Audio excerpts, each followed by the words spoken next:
Hello and welcome back to Boring Dad Gaming, where today we're going to be playing some more Mask of the Rose. Let's start off by recalling the past here, shall we? Then we're going to go and try and make some sort of theory for the murder. I'm not going to read this text. La la la. Oh, maybe it is different. Okay.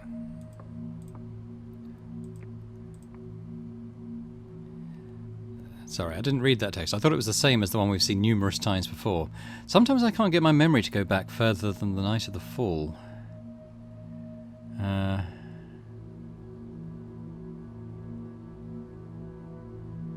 Christmas preparations were different before.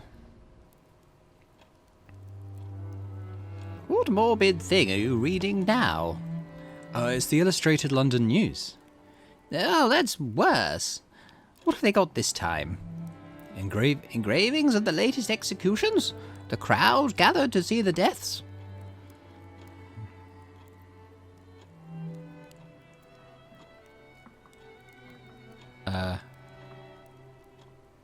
So is this the days... I think these are memories from the sort of missing month? Is it?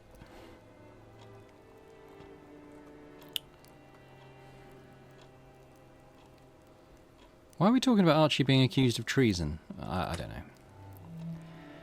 They behead and quarter people for that offence, though not very often. Is the Queen with Prince Albert and the children and a Christmas tree? Ah, they're sending that round again, are they? Then, this I recall, she took the picture and put it up in the frame of a mirror for decoration. That was all very strange. I didn't quite get what that memory is from. I mean, I'm assuming it's from the last month, like, because there was that gap between Archie being arrested and now. Very strange. Okay, let's build a story. Make theories with unknowns to question witnesses, and then build a final case. Okay.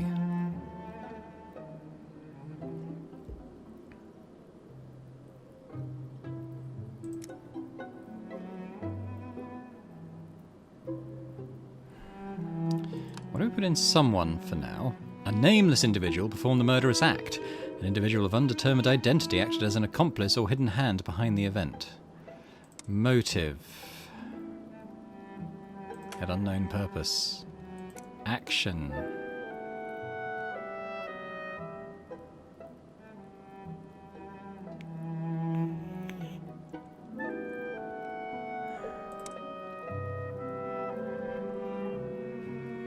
I'll keep that.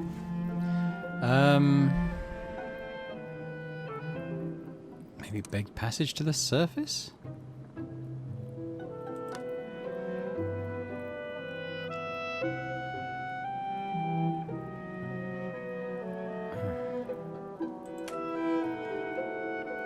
Unknown methods.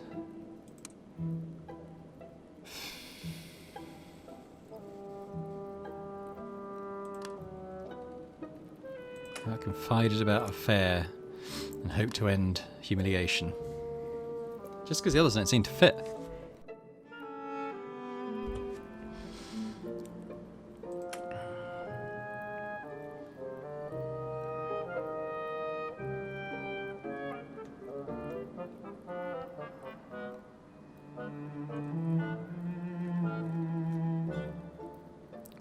Who are the Carringhams? We've not even met them. Well, who else was there? We know David was there, obviously. Milton was there. How about Milton?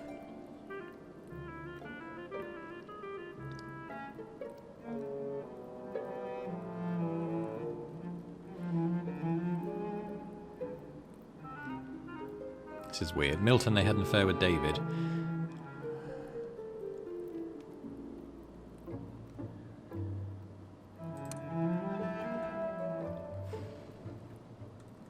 Fought over Rachel?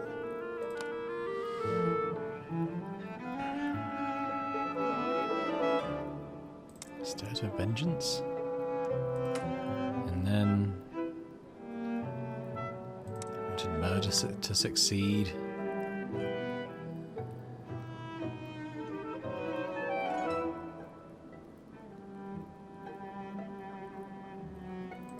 Pretended not to know. Okay, so A nameless individual does not think as humans do. Milton had fought a nameless individual over Rachel.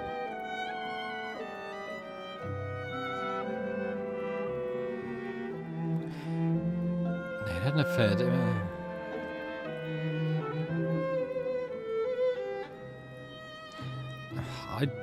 This is nonsense, isn't it?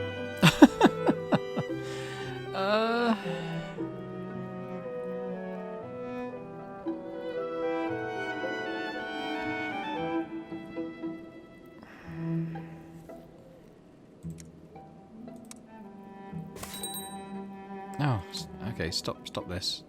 Let's go back to unknown person.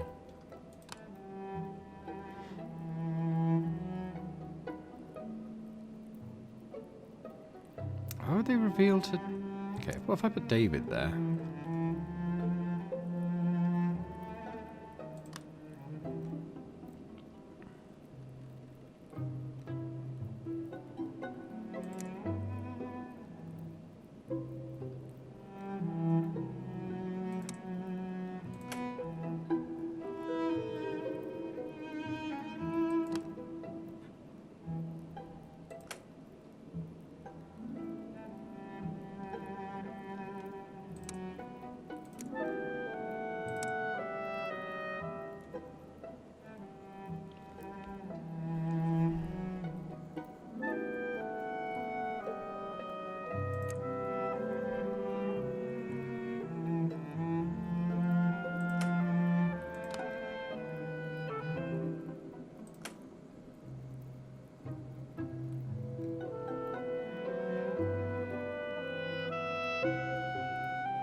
I mean, sure, why not?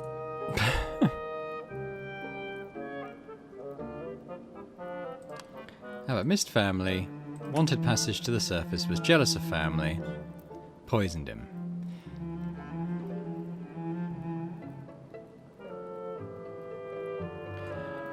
Why not? We can go and talk to Harjit about it and see what he says. I don't really... Yeah, I'm not sure about this system, honestly. We'll see how it works out. What can we do at Ferret Shop? Yeah, I wanted to ask him about poison. But let's start off talking to Harjit. And I want to see how this goes.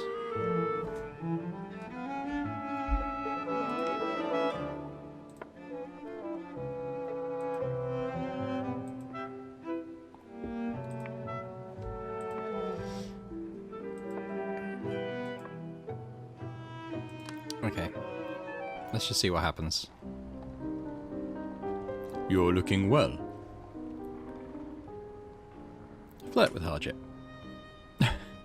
There is some connection between us, a natural understanding, I think. You are like a cool wind on a blistering day.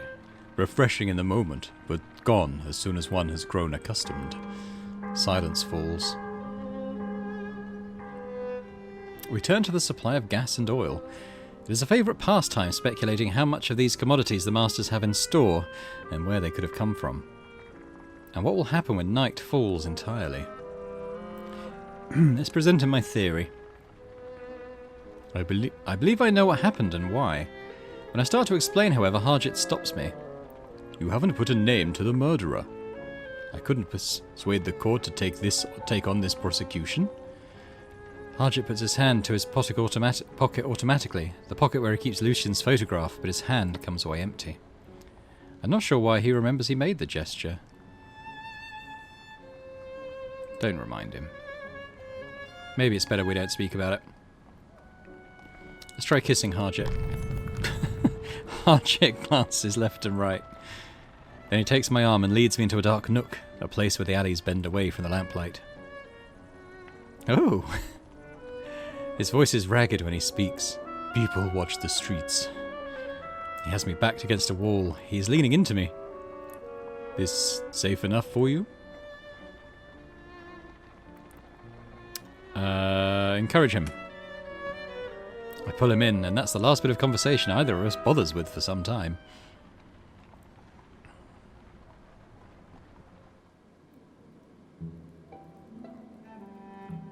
Okay, so this story did that take any time, by the way? Yeah, it did. So this story thing. So they want me to theorize as to who it could have been.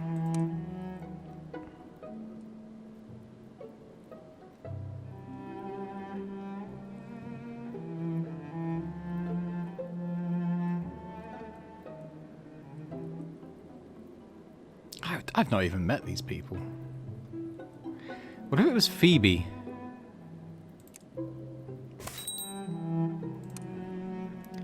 Phoebe most of all wished for a missing family, David for riches. Phoebe committed the murder, David underwent health treatments. And Phoebe grew jealous of David's family and slipped him a dose of terrible poison.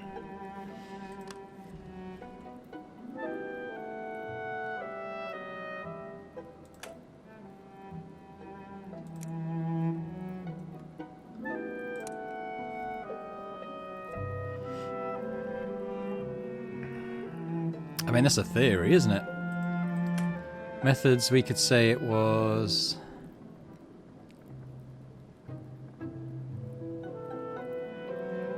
Maybe she slipped something in his food.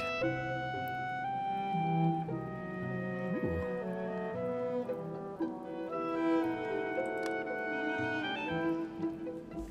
It's a bit of a waste of a day, but I do want to see what happens when I take this to Harjit.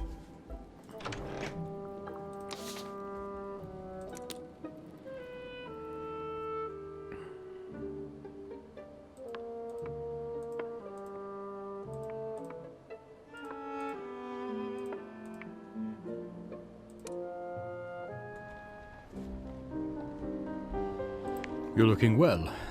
Alright, come straight to the point. We've flirted and we've got what we wanted. This is more than a social call. I believe I know what happened and why. When I start to explain, however, Harjit stops me.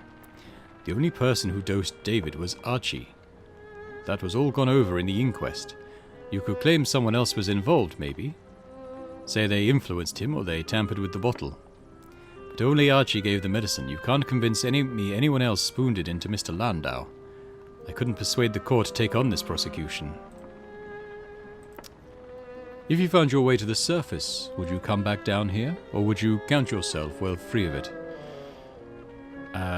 Say I'd come back if there was someone here I loved. That's it. We flirted enough with Harjit for the day. Time I continued my rounds. Don't stay away too long. Let's keep going where we are now. Almost time to eat. Let's go straight to the table in our very formal hat. Swap drugs for poison. Made honest mistake. Okay. I don't want them. He's trying to be kind. They are an abomination unto the Lord. And more importantly, an abomination unto me. Can't you make her see sense? Our new lodger is making horrid dolls for reasons best known to himself. Clay versions of us. Oh, sorry. Clay versions of us. Please make him stop doing it. Remind everyone we have more serious concerns. Archie's in prison and the trial is in just a few days. The fate of the household hangs there. I know, I haven't been able to find a way around it. Drive the point home. Perhaps we could turn our attention to something other than our lodger's choice of handicraft. I'm paying attention to other things. I've been through the topic again and again with Harjit and Mr. Pages, asking around about whether any of the other masters have influence, searching through the ministry files until my eyes bleed, looking for any examples of past court cases thrown out or overturned. I even tried going back to the house, my parents' house, I mean, to see if I could beg an introduction to a barrister they used to know. Not that that was any use. The house was empty, and when I looked at the barrister, he was dead. Most of the barristers are dead. Lincoln's Inn fared very badly in the fall. And I come home from all that to find my fellow lodger, Archie's replacement, is to all appearances putting my soul into a figurine. On the surface that might have been funny, but down here, can you be sure it's not a threat? Let her flounce out. I say nothing. Watch where you put your feet. You never know when someone's little clay head will catch you out.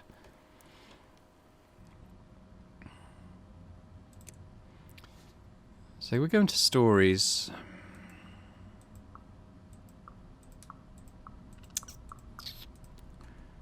I don't really get the story crafting mechanic.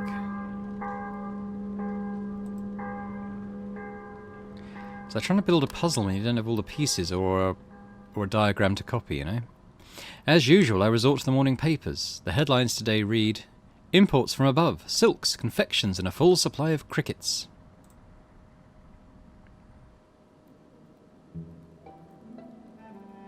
I want to go back to this story, so...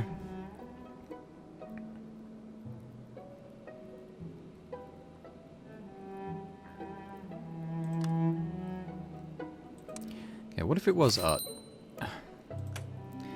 if it was Archie? Wanted to save patients. Bought rare ingredients. We know that happened. Made honest mistake. Poisoned Thank you. David wanted health, took treatment. What if we put Phoebe in there?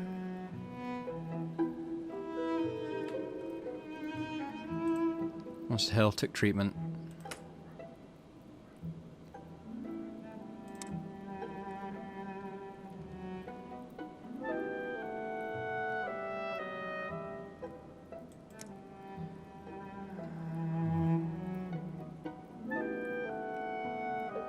Yeah, what if it was Milton? Fought over Rachel. Swapped drugs for poison. Wanted murder to succeed. Lied about everything.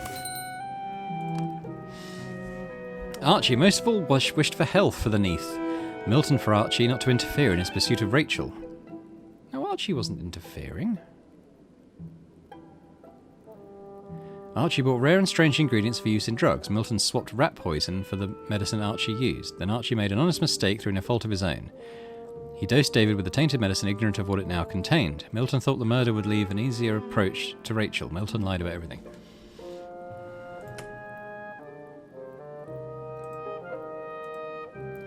I mean that...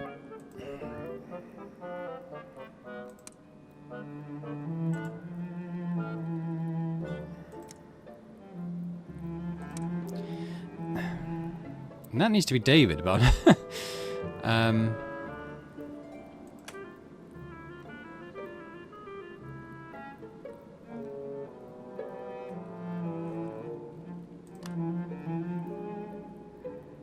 Okay, what if it's not Milton?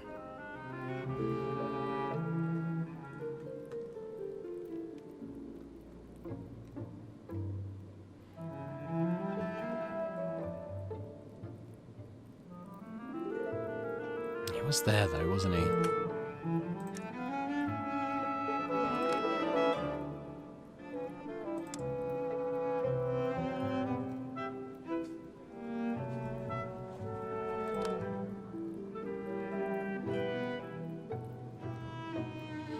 Yeah, that one's better, I think. I'm not going to talk to Harjit about this time. I want to maybe go to Ferret's shop and ask about...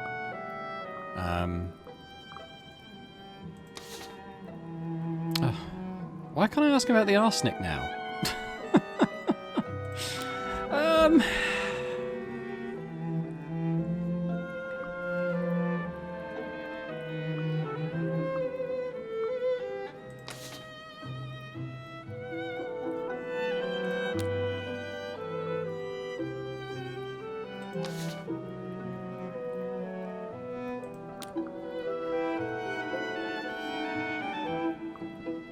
Why didn't...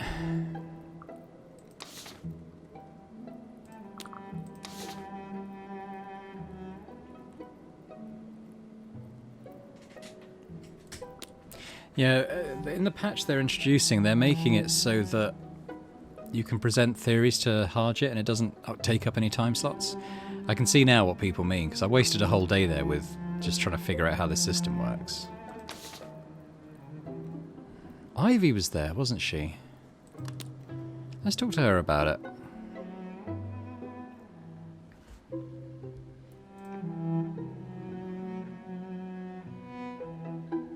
That's fine.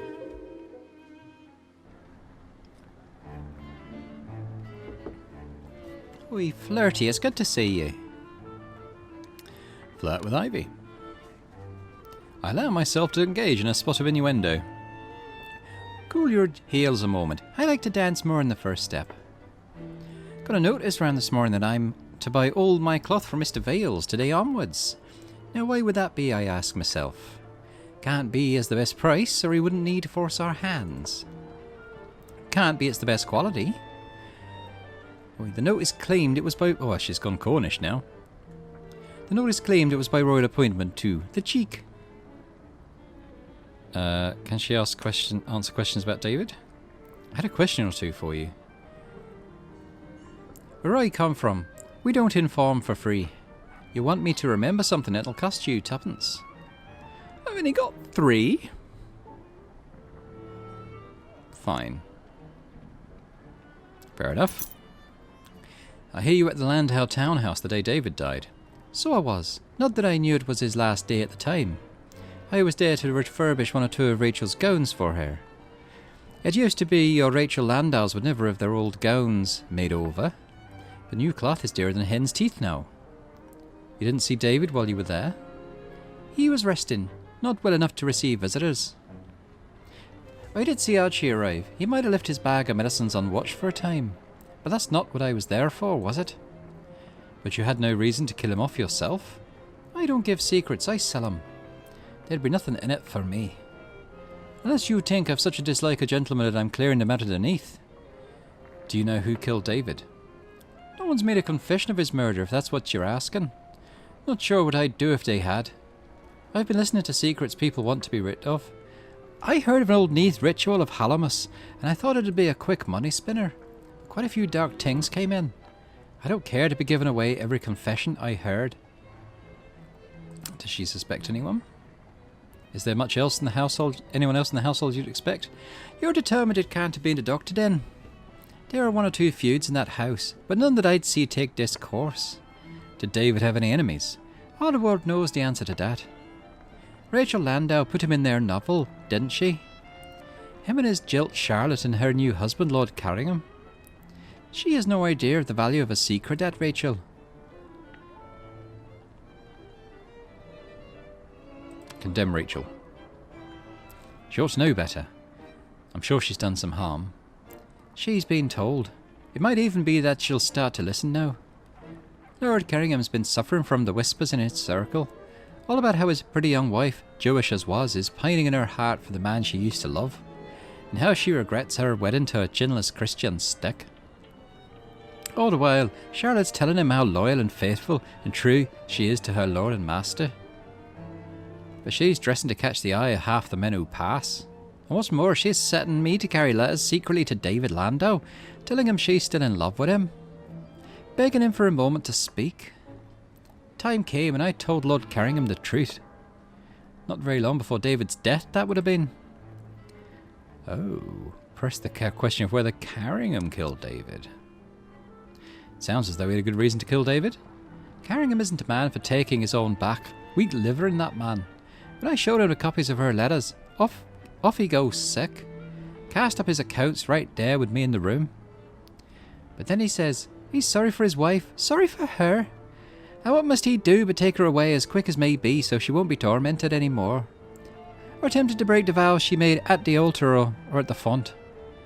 That was a treasure he found, that phrase for Charlotte's honour. Once he hit upon it, he kept saying it. Share her amusement. I laugh uproariously. The joke of it faded afterward. Well, let that be. You've had your tuppence for it, I think.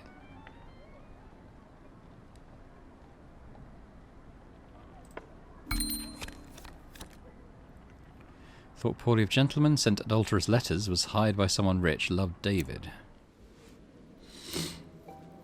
Okay.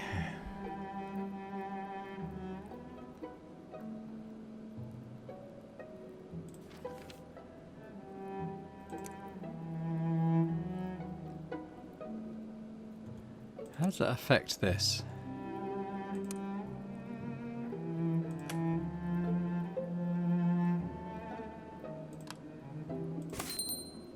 Oh, come on, just let me...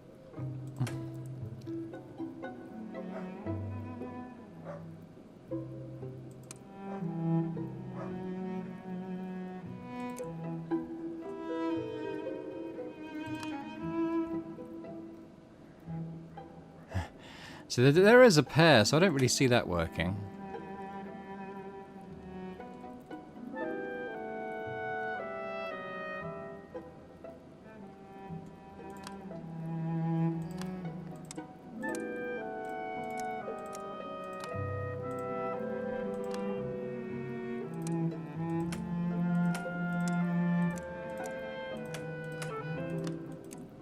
I think the key point that we've discovered is that the bag of medicine was left unattended for a while.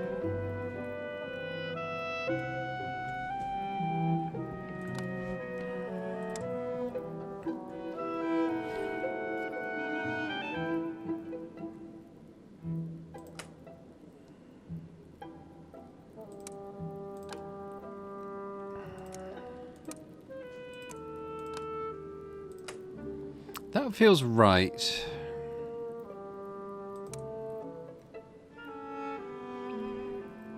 But who poisoned him?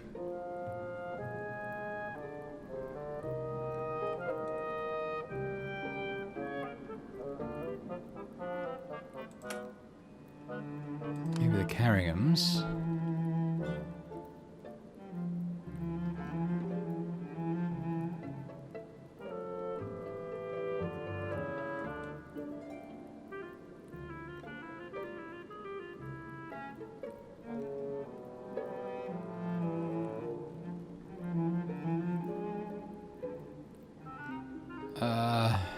None of these really fit. Love David?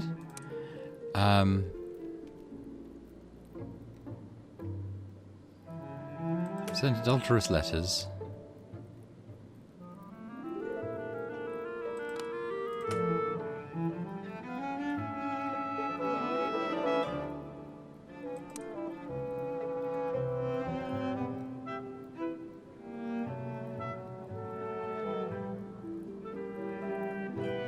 That's just... that doesn't work, does it?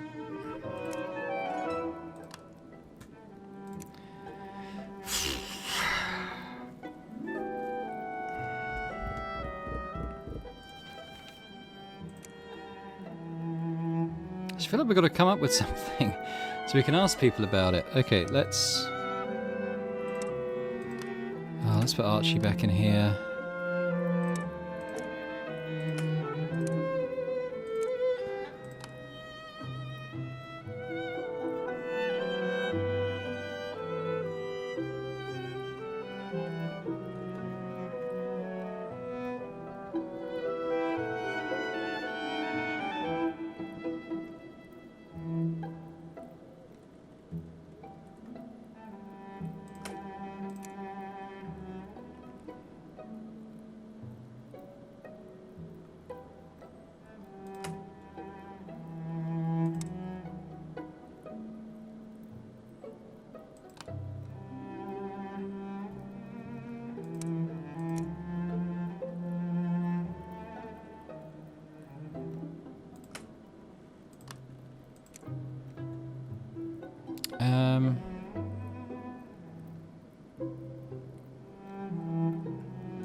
Oh, suddenly Milton works for Lord Carringham.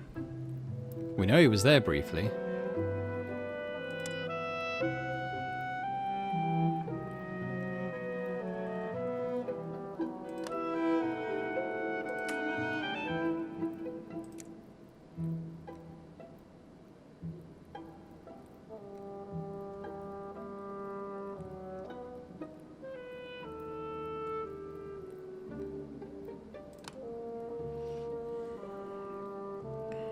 Do we go and give this to Harjit?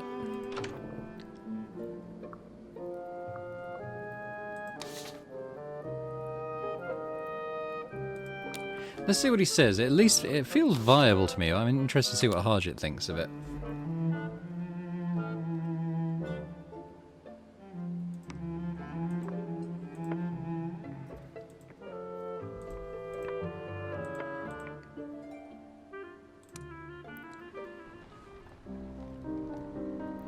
You're looking well. Straight to the point again, my man. We've already dallied recently. I'm here for a reason. I believe I know what happened and why.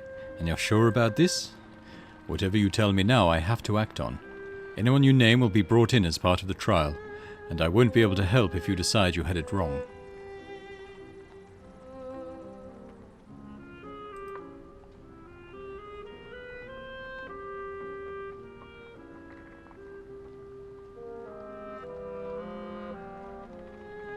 Might have been Ferret, because he sold the medicine.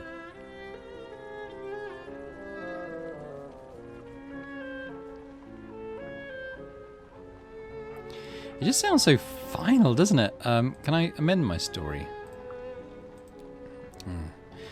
Tell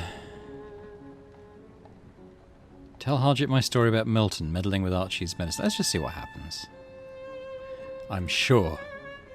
I'll lay out the whole story as I've reconstructed it, complete with means and motives. Can we bring the denizens of hell into our courthouse? I doubt our jurisdiction, but the evidence should be heard. Get a good night of sleep. Do whatever else you mean to do. Tomorrow the case will be heard. Why is the case being heard so soon?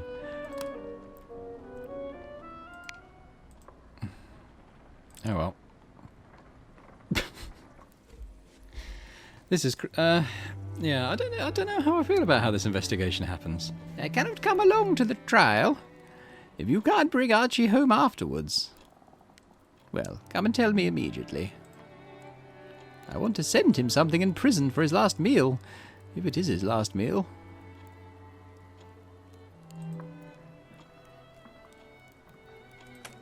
Eat, since I'll need strength for the morning. Dinner is a very quiet affair from there.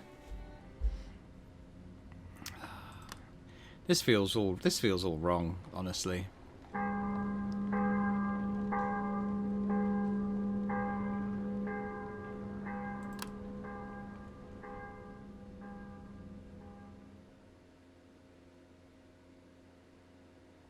Straight to the trial. Professor Flirty has solved the case. Uh-oh. Quiet, quiet, order, sit down. I am unhappily aware that most of you have forgotten how to conduct yourselves in a courtroom, if in fact you ever knew. For those of you new to Her Majesty's justice, you find yourselves in the freshly repaired Old Bailey. Apparently, we're to count ourselves fortunate that it is in good enough condition for us to even meet here. We are gathered here to try Mr. Archibald Reed and Mr. Milton on the charge of murdering Mr. David Landau. Glance at Archie. I glance around at Archie. Archie is frowning slightly in Milton's direction as though trying to work out how this is going to complicate the case. We also find ourselves able to welcome the murder victim among us. He is unusually hale for one in his position, Mr. Landau, if you would. We will rely on him for evidence and to lend a certain moral tone to the proceedings. I often found that a murder trial devolves into chaos and a carnival atmosphere. But I am certain that all that was formerly lacking was the presence of the victim. Mr. Landau, if you could look a bit more martyred, that would be ideal. We must now turn matters over to our prosecuting barrister. David looks as though it is a social embarrassment to be found alive after his murder. The barrister makes David recount the tale of his death. So far it's as much as I've heard before. Laying out the question of opportunities and visits to the deceased bed's chamber. Pay close attention.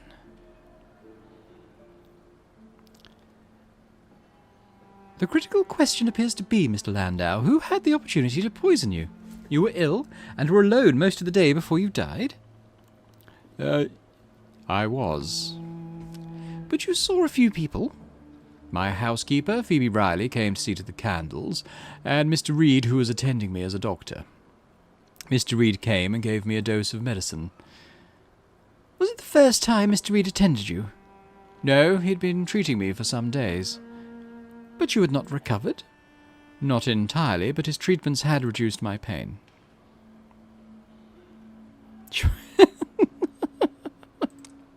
Heckle David. Strange thing for him to do if he wanted to kill you. Well, that's a fair point.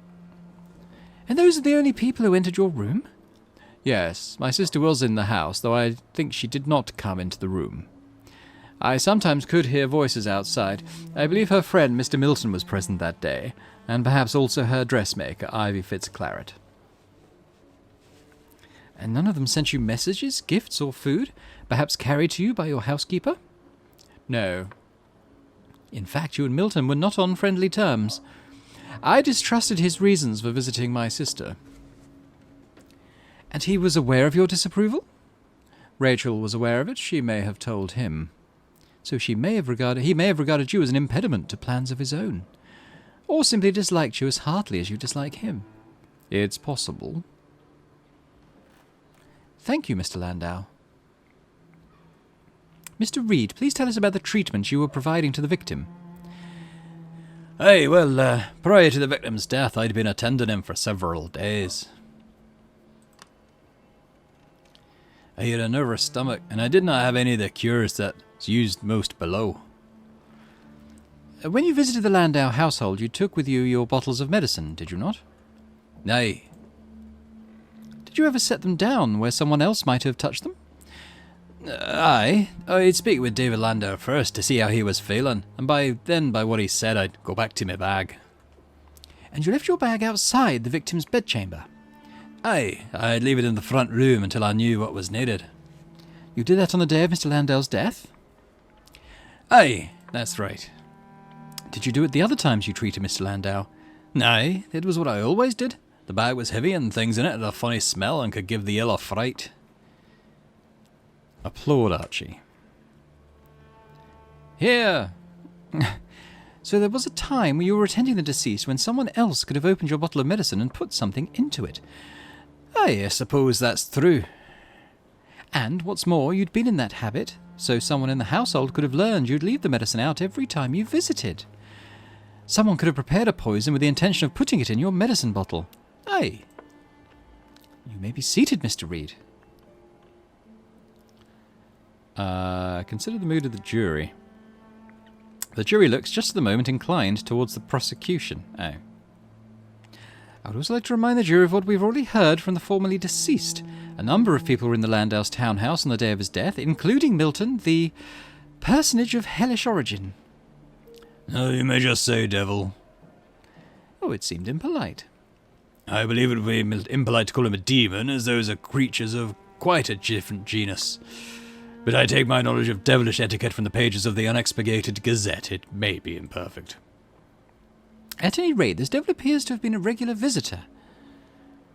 We've heard the argument of the prosecution. Oh, no, the prosecution's on our side, so they're leaning towards us. We will now hear from the defence. I will conduct my own defence. The man who defends himself is a fool for an advocate. Happily, I'm not a man. Ah, I see. I can't remember what Milton's voice was like. I'm supposed to have tampered with Mr. Reed's medicine bag when it lay in the Landau's hall, even though, in fact, I was in the company of Rachel Landau or Phoebe Riley during the whole of my visit. I suppose it is possible I had a moment unwatched. What does that tell us? Mr. Landau himself admits that there were half a dozen people in the house. Aside from himself and Archie Reed, we must almost account for Rachel Landau, Phoebe Riley, and of course Ivy Fitzclarret. And then, I realize this takes us into matters new to this court. We must allow for other possibilities of access. Mirrors in the Neath are as permeable as doorways to the right person. There are not many living in this city who could use them in that way, yet. But there are a few, and if any of these were David Landau's enemy, they could easily have put an end to his life. Glance at David. I glance at David. David's expression is fixed, and he is staring not at Phoebe, but at Milton. Shall I go on? Best not. I shake my head. Never mind. Ignore the exotica if you do not believe in it. For the purposes of your jury, all you need is reasonable doubt. And I offer you that reasonable doubt. All sorts of people could have tampered with the medicine in that bag. On the evidence presented today, there's no reason to single out any one of them. Each of us might even have had some motive, but that doesn't prove that no one else had one. Are we supposed to believe that a self-professed devil had no more inclination to do harm than ordinary humans? If your law permits you to try me, then your law also requires you to treat me as innocent until proven guilty. But I have a witness for you. Amber-eyed Virginia of the Cloven Hoof, ambassadress-elect to London from the White Towers, heroine of the overthrow of the vineyard and imbiber of the sacred tears. I trust this will not be allowed to occupy us for very long. Virginia, you are a deviless. Obviously. You are acquainted with our habits, both in amorous encounters and in murder? Tolerably acquainted, yes. But I apprehended you wanted me here to speak about you. Patience, I was establishing your credentials. To your knowledge, do devils fall in love? No. In particular, do they fall in love with humans? Certainly not. Is it possible I might have been motivated by a desire for Miss Rachel Landau? Your interest in Miss Landau as a specimen has always bewildered me, but I would certainly never accuse you of being in love with her. And even supposing that I did fall in love with her and were so moved that I wanted to eliminate her brother, do you find it credible that I would have poisoned him by tampering with his medicine? No. Any devil would know that such a death is impermanent in the Neath. If you wanted to be rid of him, you could have got rid of him permanently. Cantagast a venom if you felt like being quick, binding his body in the crypt of Centrisagor if you did not. Feeding his remains to a goat demon might have some effect, though looking at him I think they might find him too weedy to eat. No, I think we've learned all we need to from this testimony. Please excuse your alarming witness before she's able to recommend any more criminal enterprises to an impressionable audience. Thank you, Virginia. Members of the jury, you've heard the argument. An extraordinary argument, but an argument nonetheless. Now you must make a judgment. Was a murder done here? Was it only an accident? Or has the prosecution entirely failed to make its case?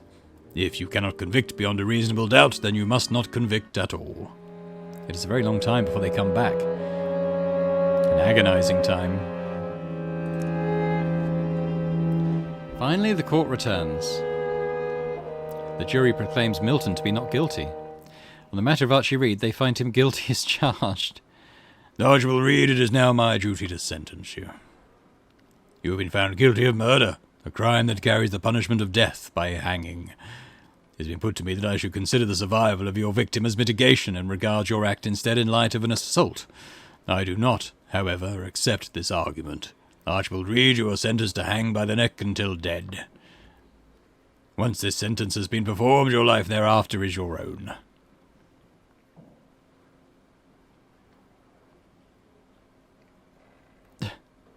Remind Archie he'll be alive again. In a way, it's better than imprisonment. A sentence, you'd have to serve a while. This way, you'll die and then you'll have it over with. Aye, once I've died, that's the end to it. I cannot go home. What do you mean? What do you mean? What do you mean by that? I've asked everyone I can about death in the Neath. Half of it is nonsense, and the other half I can't understand. Some of it's more than a fairy story brought down from above. You can't go to heaven if you have no face. You can die 3 times or 9, or however many times you please. There's a college of old men who prevent anyone living to more than 1,000. The Queen of Fae has red dust on her eyes and counts out the soul she wants to keep. The thing they say oftenest is this: the sun hates the dead. If you've passed away even once, you can't go back above. So I might return here after the execution, but I'll never dare try to go home. No use going if I wouldn't get there. Oh, Archie. I'm sorry. Archie is hanged in the morning. Once the hangman would have dispatched him quietly inside of Newgate Prison.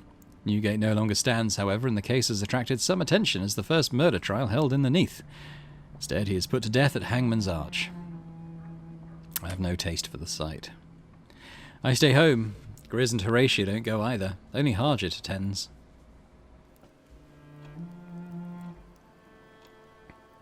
The drop was quick and clean. The hangman knew his business. Is that meant to be a comfort? Don't intervene. The crowd was hoping his head might snap right off. So you went along to see? I went because that was the only thing I could do. I did not want Archie to go to that place alone. A swift, clean death, and Archie will have less to remember when he returns from the boatman. If he returns. I've put a chaffinch in his room. He'll come home. When the bird dies, we'll know he's on his way.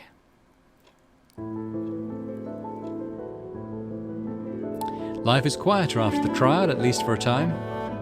Christmas Day comes and goes.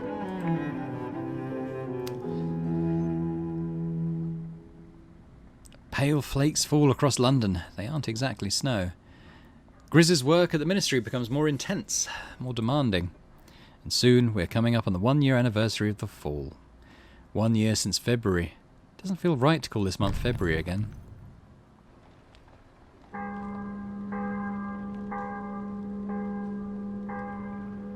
Season of the Rose. We're near on a year since the fall, and whatever may have been, we're not going back to the surface. So there might be good things to come. We might not go back, but there might be good things yet to come. We don't know all the possibilities of the Neath. Horatio gives my shoulder a squeeze. Have you seen the decorations going up around the city? I can only see a little from my window. That's as close as she comes these days to speaking of the outside. The city is decorated for a feast of lovers and romance. Invent scenes more colourful than truth. You should see it. Everyone's in masks and costumes and wild headdresses. Feathers and beads? Not to mention the decorated carriages. Are they giving better rations to go with it? The palace has paid for 5 huge cakes like wedding cakes to be cut open in every district of town. Oh, I won't praise you too much. It wouldn't do for it to go to your head. But it's a good story, I grant.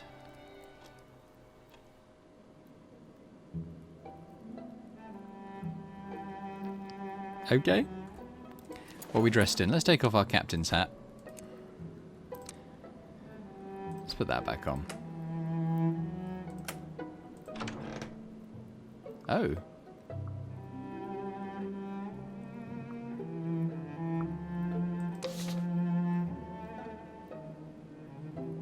Alright, let's go and acquire a mask, I suppose. I've still got a penny. In for a penny. The Feast of the Rose is upon us, and there are certain sartorial requirements. Get your feast mask here, a gift from the exceptional Rose. Or a choice of them, in fact. And if you've a score to settle with anyone, I can help with that too, for a small consideration. Something rotten to an individual you don't fancy. Ask for a delicate mask. Delicate Rose mask. A mask for the Feast of the Rose, suitable for meeting friends, knitting matches, and pursuing deeper connections. Does that suit you then? Yes? It does, thank you. You'll be needing it for the festival that's coming. Ask about the festival? What's this one? A time for love, seduction, promises. They say the power at the back of it is Mr. Wines. Does he also have a ministry? Oh, that's not entirely in his style. Wear the mask to the feast and look for the person you most desire in your future. Friend, lover, spouse to be. Perhaps they'll be looking for you in turn. Or go alone and enjoy the crowd. There's something in that too. Should we put our mask on then? And our captain's hat. No, we'll keep the captain's hat off. Alright, this feels like the end of the game, doesn't it? Oh, we're going to go and look for Mr. Pages. He's the one.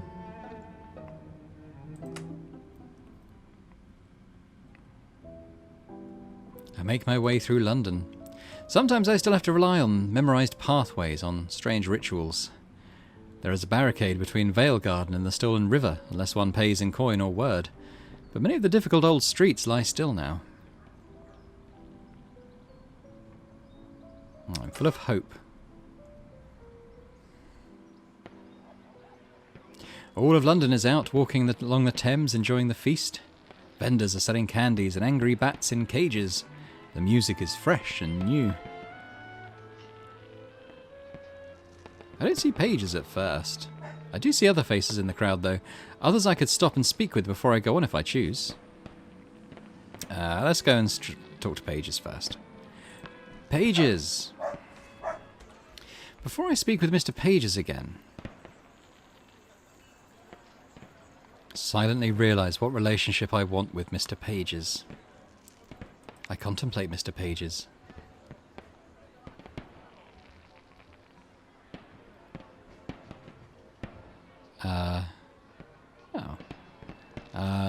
Where's the romance option?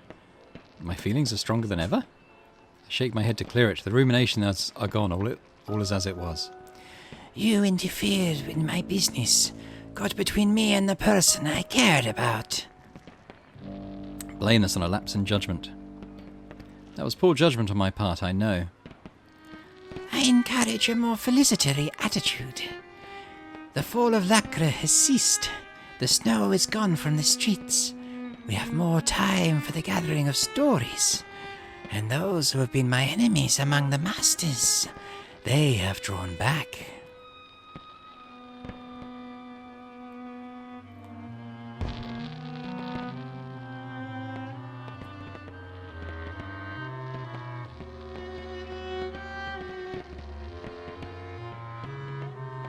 Okay.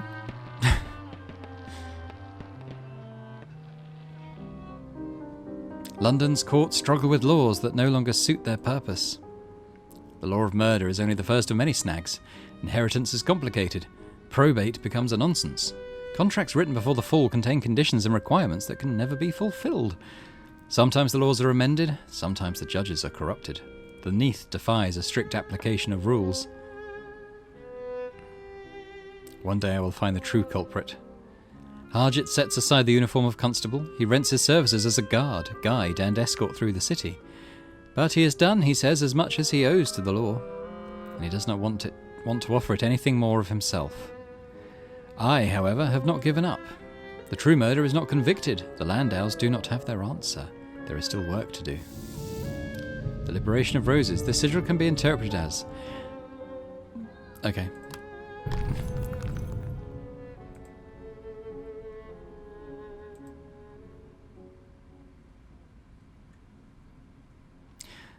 All the possible beginnings of this story are open to you now. Start again and you may find a very different ending to record on the flank of the bazaar. And that's the first playthrough of mine for Mask of the Rose. I think it's fair to say this episode didn't go quite as I intended. Professor Flirty ended up... we kissed Harjit, didn't he? So there was that. But yeah, the murder investigation thing, I just didn't quite... I never really got to grips with the story crafting system. And in presenting it to Harjit, I thought he would interrogate it more, like, oh, why do you think this? Okay, we'll go and talk to so-and-so. In fact, we went straight to the trial. And it was pretty much the first somewhat logical theory I could put together, but there probably were loads more people to go and speak to about it.